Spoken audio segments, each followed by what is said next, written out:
Kia ora, and welcome to another episode in a series of short videos on the essence of regulation.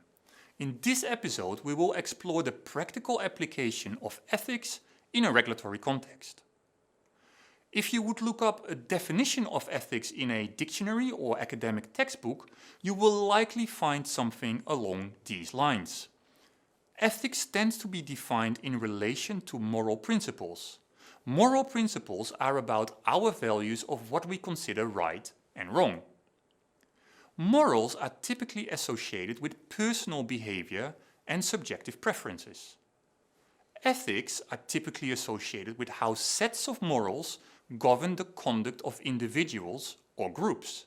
For example, the set of morals, the ethics, of a criminal syndicate is likely different from the ethics of a police department. Their different ethics may, in part, explain differences in the conduct between these two groups. The term ethics can also be used to typify ideal conduct, practices or behavior. So ethics as a virtue or guiding philosophy. For example, if we say that an agency should have a better environmental ethics, we probably imply that it must reduce its carbon footprint and that of its staff and perhaps even of its targets. Looking at ethics in this light makes it clear that thinking about ethics is very relevant for a regulator. After all, regulation is, analytically speaking, very closely related to ethics. Regulators often make decisions about whether the conduct they observe is legal or illegal. And they have the authority to make individuals and organizations comply with regulation, if necessary by means of force. But not all legal or compliant conduct is necessarily ethical conduct. We observe this when targets of regulation comply with the letter but not the spirit of regulation. The subprime mortgage crisis in the United States is often used as an example here. Yes, banks were complying with financial regulation when they were packaging and repackaging risky loans, but they were not complying with the spirit of regulation, which is about safeguarding the financial system. And we typically look at such behavior as unethical. But regulators themselves may fall victim to a related problem. They may apply the letter of the law, but not the spirit. Perhaps they target easily observable cases of non-compliant behavior, but not the difficult observable ones. For example, targeting blue-collar crime, but not white-collar crime. In such situations, we would look at the behavior of the regulator as unethical. Of course, things become even more complicated if we also bring morals into our conceptual model. For example, a regulatory frontline worker may consider it morally permissible to cut a target of regulation some slack during an inspection, but this may not be ethically permissible within the regulatory agency that she or he works in. Equally problematic are situations where the ethics or morals of targets and regulators are disjoint. The less overlap in their viewpoints of what is right and what is wrong, of what is acceptable and what is unacceptable, of what is just and what is unjust, and so on, the less trust there will be between these regulators and their targets.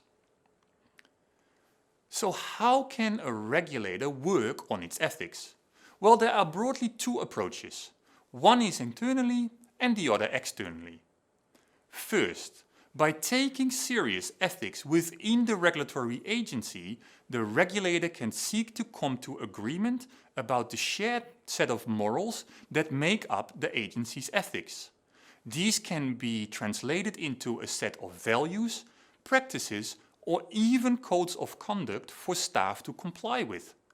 Such codes help greatly in reducing ethical vagueness in the organization.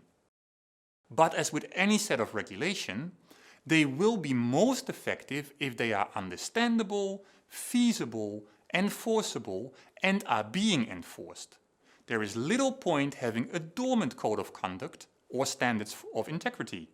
They need to be an active part of the day-to-day business of the regulator. Likewise, the regulator must take seriously how its ethics are experienced by its targets, and ideally by its beneficiaries also. Are their understandings of what is ethically and morally permissible aligned? Are differences in understandings perhaps a cause of non-compliance or otherwise undesirable behavior by that target? Is the regulator, ethically speaking, practicing what it preaches in the eyes of its target? But also, what kinds of ethical behavior does the regulator observe in its targets? And what kind of ethical behavior does it expect? Engaging with targets and asking such questions may ultimately result in higher levels of trust between the regulator and the target, which will then ease gaining compliance. All in all, thinking about ethics should not really be too difficult for a regulator. The questions that need to be asked and answered are very similar to those that need to be asked and answered when developing new regulatory interventions, regimes and systems.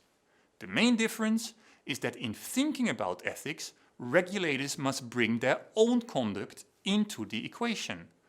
This means the regulator must have a good hard look at its desired conduct as well as its real conduct. Namihi, and I hope to see you again soon.